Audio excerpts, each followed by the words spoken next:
நண்பர்களுக்கு வணக்கம். இப்போ நம்ம பார்க்க போகிறது வந்து ஒரு ஈவினிங் ஸ்நாக்ஸ், ஒரு டின்னர் கூட சொல்லலாம். இப்போ இதுக்கு தேவையான பொருட்கள் பார்த்திங்கன்னா, நான் கோதுமை மாவு எடுத்திருக்கேன்.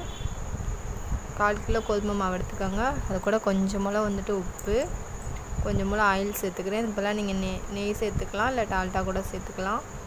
தண்ணி சேர்த்து கொஞ்சம் கொஞ்சமாக இந்த மாதிரி சப்பாத்தி மாவு பதத்துக்கு பிசைஞ்சு எடுத்துக்கலாம். பிசைஞ்சாச்சு, அவ்வளோதான்.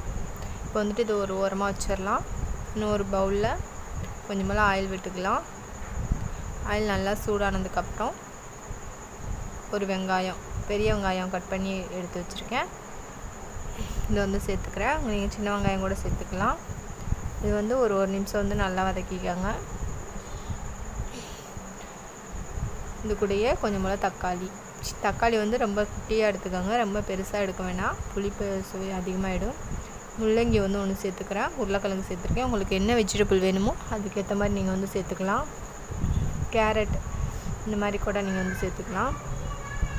சேர்த்து கொஞ்சமாக உப்பு போட்டு நல்லா வந்து எல்லாத்தையும் வந்து ஒரு 5 நிமிஷம் வந்து நல்லா வதக்கிக்கலாம். கொஞ்சமாக வந்துட்டு மிளகாத்தூள் சேர்த்துக்கிறேன், தனி மிளகாத்தூள். இது கூட வந்து 2 முட்டை வந்து உடச்சி ஊற்றிக்கிறேன். உங்களுக்கு எத்தனை முட்டை தேவையோ அதுக்கேற்ற மாதிரி வந்து உடச்சி ஊற்றிக்கலாம். மேக்ஸிமம் வந்து 3 முட்டை இல்லை 4 முட்டை போட்டுக்கோங்க, அதுக்கு மேலே வேண்டாம். அது முள்ளங்கி பார்த்திங்கன்னா ஒரு முள்ளங்கி, ஒரு உருளைக்கிழங்கு பெருசாக வந்து எடுத்துக்கிட்டேன். நல்லா வதக்கியாச்சு எல்லாத்தையும்.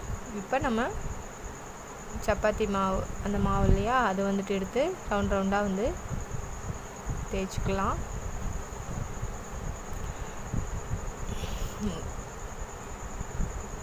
இப்போ வந்து சப்பாத்தி மாவு மாதிரி ரொம்ப வந்து மெல்லிசாக தேய்க்காமல் கொஞ்சம் வந்து தடிமனாக வந்து தேய்ச்சி எடுத்துக்கலாம். தேய்ச்சாச்சு. இப்போ வந்து அந்த ஸ்டஃப்பிங் வந்து உள்ளே வச்சிடலாம். ஸ்டஃப்பிங் வந்து கொஞ்சம் அதிகமாகவே வைங்க, அப்போ தான் நம்ம சாப்பிடும் போது நல்லா டேஸ்ட்டாக இருக்கும். காரத்துக்கு கொஞ்சம் போல் பச்சை மிளகா கூட நீங்கள் வந்துட்டு சேர்த்துக்கலாம். இந்த மாதிரி வந்து எடுத்துக்கோங்க. இப்போ வந்து ஒரு இட்லி பாத்திரத்தில் வந்து அவிச்சு வந்து எடுத்துக்கலாம். ஒரு 3 நிமிஷம் வச்சாலே போதும். பாருங்க, வச்சுட்டேன். இப்போ அவிச்சு வந்து எடுத்தாச்சு.